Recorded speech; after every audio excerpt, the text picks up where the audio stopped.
Yeah, I mean, I would say I came because I thought it was gonna be an interesting place, and it incorporate HubSpot. I read the book Inbound Marketing. I was super inspired by Brian Halligan. The Yeah. website looked like Lincoln Logs, and I was like, "What the heck is this company?" But I had a mentor at the time, his name's Gene Fay. I will always give him credit to my career, and he's like, "Listen, the people are saying on the street and the VCs are saying this is the next Salesforce.com." And I'm like, "What is this rinky dink? What is this?" And then I read the book. I always wanted to be a small business owner. And at that point in my career, I was young, but I knew I had enough confidence in myself that I could sell well anywhere. I only wanted to work at a company where I was selling something that I felt was going to change the world for the good, and that I was also selfishly learning for myself things that I wanted to learn. Otherwise, I wanted nothing to do with it. So that's really what drew me to HubSpot. This is Conversations with Women in Sales, an award-winning podcast launched by Barbara Giamanco and now hosted by Lori Richardson. Listen to interviews with amazing women about their journeys in their sales careers, often discussing sales leadership tips, ideas, and strategies. We aim to inspire women to consider or continue a sales career, and for some women to grow into sales leadership. Men, we need your support and appreciate your allyship. Now here's our host, Lori Richardson. I'm so excited because I'm here today with my good friend, Jill Frediani. Hello, Jill.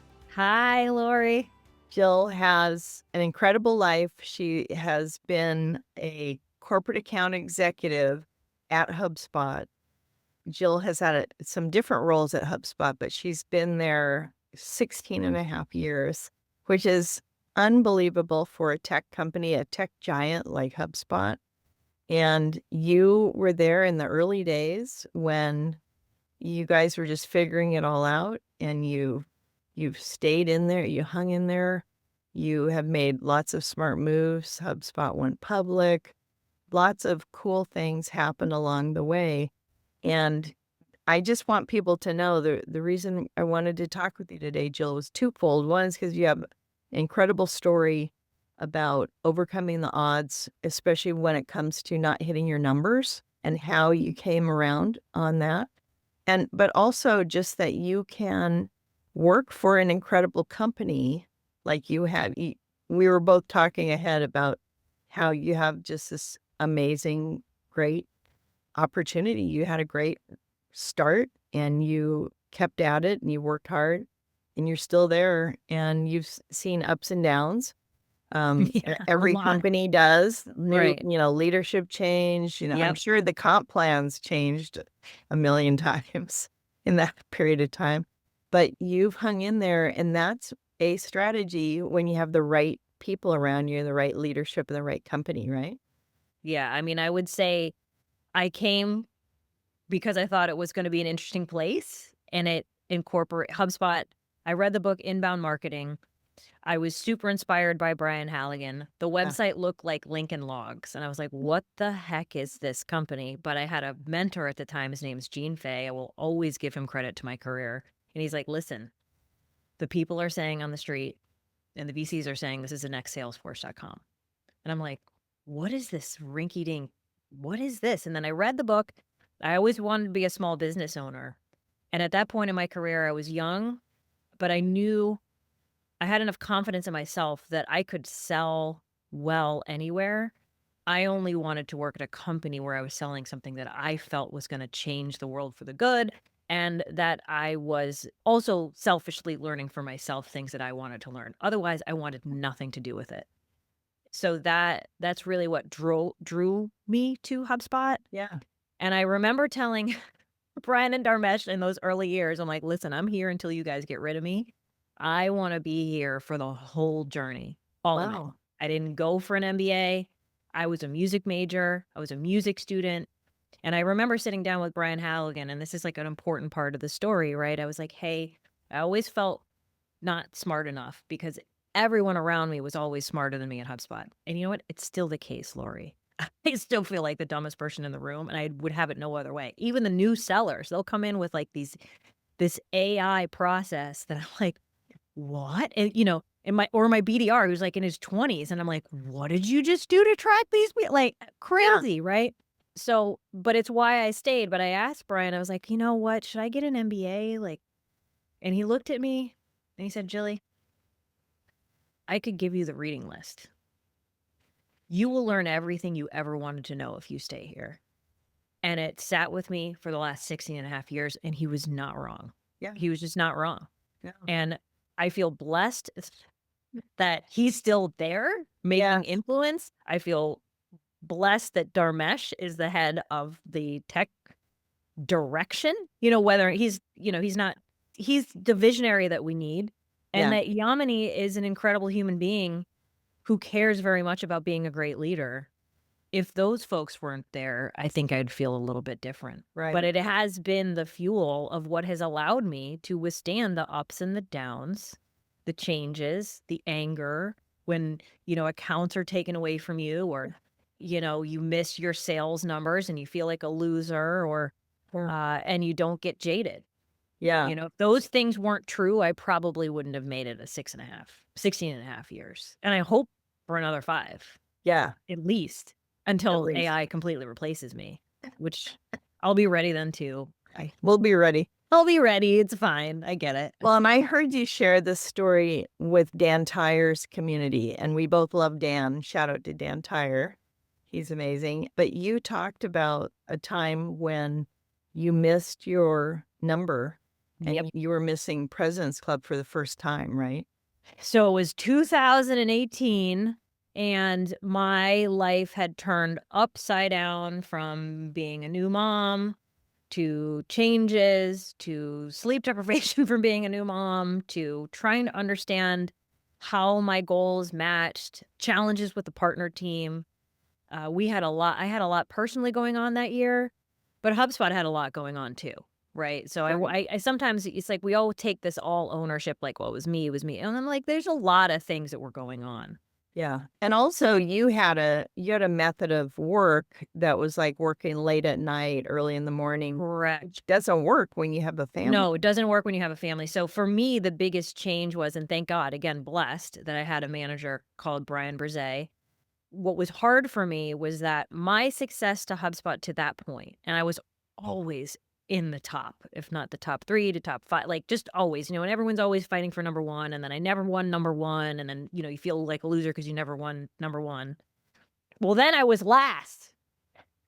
Yikes. That's the worst. And what that does to you psychologically, like it can really destroy you, like in a lot of ways, like it can really tear you down. Yeah. And to your point too, so pre-motherhood, I won by outworking everybody. I'm severely dyslexic.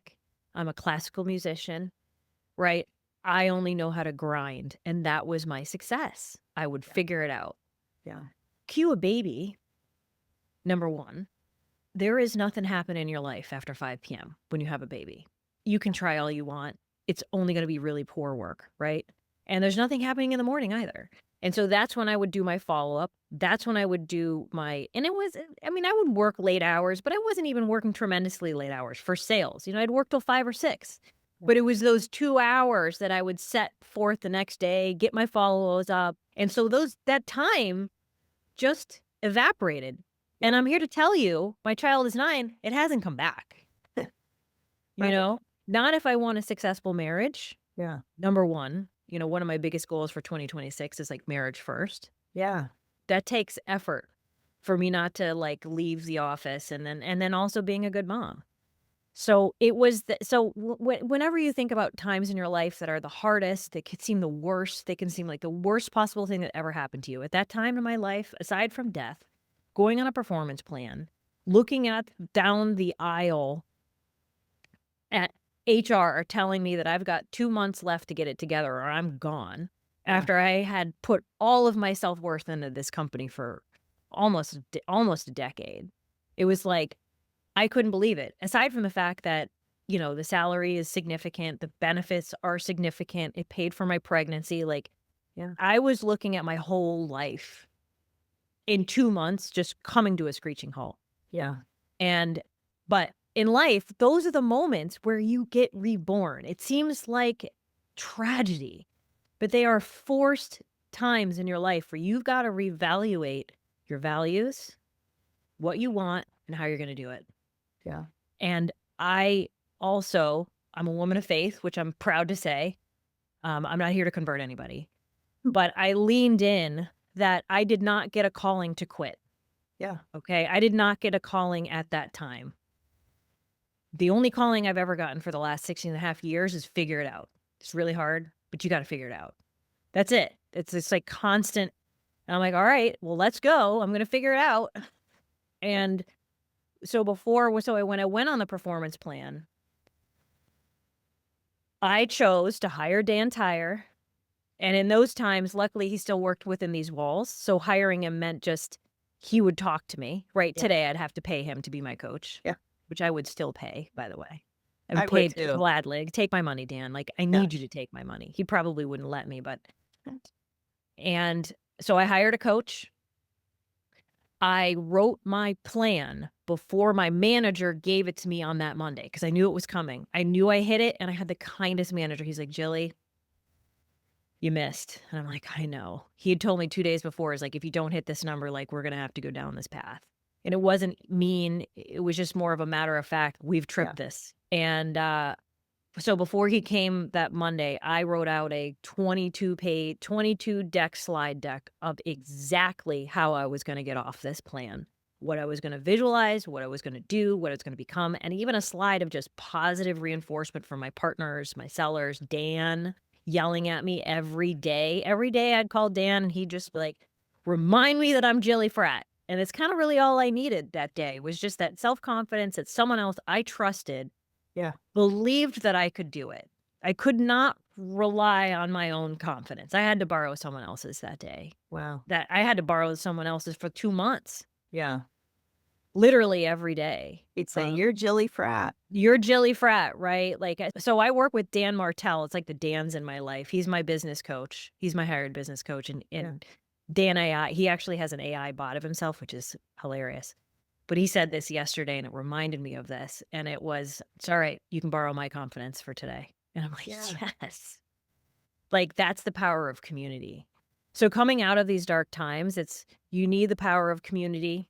And by community, you want people around you that want you to be more successful than you believe you can be, right? You do not want people who are competing with you. Yeah. Although I love them. They're great. They have their place. Like, Or you the don't ones want people waiting for you to fall. Right. You don't want. Right. You don't want, and you can sense it, right? Like, you don't want people who are jealous. Yeah. You can sense it. Like, you can feel it. You're like, I don't know, it just like feels like I'm in competition with this person. When you're in those dark moments, you only want to surround yourself with the people that you know they want you out of this. They want you winning. They want you well, and they want you to be the best version of yourself. So for me, and I hope if it helps anyone who's listening, if you get in those deep, dark spaces, it could be a performance plan. It could be name the rough spot in your life. I'm still in a wheelchair here because I'm recovering from knee surgery. These times are the times where you can grow the most. If you have the right mindset and if you have the right community around you. And then you just got to go. You got to just blind faith, trust the process that you're going to be able to get it done. And I also accepted the fact, and I learned this through therapy too, if it didn't work out, which there was a 50-50 chance, Lori, whether or not I was going to get off this thing, right? Like, I could just, sales is funny. You know, sometimes you just get lucky. And obviously the more you work, the luckier you get. But sometimes these deals take months. So what happens if it comes the month after? Well, you know, what are you going to do? Yeah. What are you going to do? Right? So there was a chance I wasn't going to make it. I also had to live in the grief that it wasn't going to work out. But what I wasn't going to do was not fight like Rocky, that one punch, one step, one round, until that final round, even in Rocky where, you know, he technically loses to Apollo, he won. And so it was that mindset. I had to come to terms with the fact that this might not work. This could be it. This could be the last of my HubSpot career, no matter how bad I wanted it. And realize that fear could not be the determining factor whether or not I was going to work hard and I was going to do it. And I you did not succeeded. update. I succeeded. I beat the plan, and I was at President's Club the next year. Yeah. Yeah, I That's did not amazing. update. I did not update my resume. Yeah. I did not start interviewing for jobs because I Right. didn't want any of that thinking to cloud the win. There was only one way. There's only one path, Yeah. with either win or lose, Yeah. and then take time off if I lost. Yeah. And I still feel like that about my career. Yeah. Brian Halligan said something great that I send to everyone when they look about career changes. It's on LinkedIn. It's like the best advice. I send it to everyone. It's just like, if you're looking for another job, which happens, just don't do it while you're working there. Yeah. Just give Please. yourself the grace to have a month to Yeah. do that without doing another job. Yeah. Obviously, financially, sometimes that's not possible for people, Yeah. but I do love that advice. That is good advice. I do love that advice. And Yeah. it's a The other piece of advice is you invest in yourself. And I have been to inbound, now unbound. I don't know. I think I've spoken like 7 times in 10 years or something. And as employees, I don't know what it's like now, but when we were talking, when I saw you one time, you didn't get the opportunity to go. Like HubSpot wouldn't pay for all the employees to go, obviously. They can't fill, it's already full. But you would pay on your own, and you would go. I did. You would pay for your hotel, and you would, be there. Yep. You go and see your customers, right? Right. Like that's just such a smart thing. Yeah. So you made some smart Yeah. decisions along the way. Yeah. That's great. That is so great. Yeah. And you've Yeah. invested in real estate, and you have gotten amazing stock options from HubSpot. So, what a wonderful story. This is when I tell people, especially women, because a lot of women don't know about B2B sales, is that it can be the most incredible career. And you're a living Most. proof of that. 100%. Yeah. At music school, they did not have a class on selling CRM software as a violist, right? Yeah. Not even possible for the business majors, right? I was a business minor. There was still not a one. You should go into sales. But you've been able to be Yeah. you've been able to stay a musician as well, which is, another thing that's hard. It's hard to be an artist and make Yeah. a living. Now you did it through HubSpot, but you've been able to keep going with that. It's so exciting. I'm so happy to see you. We could talk for another hour. I know we both have lots going on, but I want to thank you so much. Any parting words, Jill, about accomplishing a goal or sticking to it or investing in yourself? Invest everything in yourself.